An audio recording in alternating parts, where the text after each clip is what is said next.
এই দাদা দাঁড়িয়ে আছে।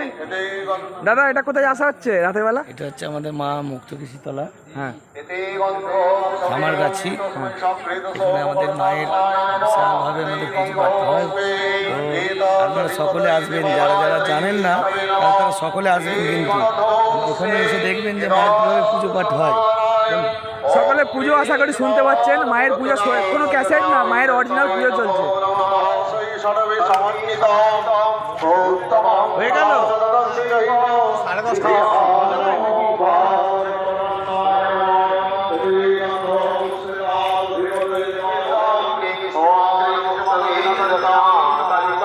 তুই শীতে মার।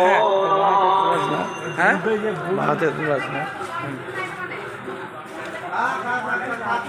It's a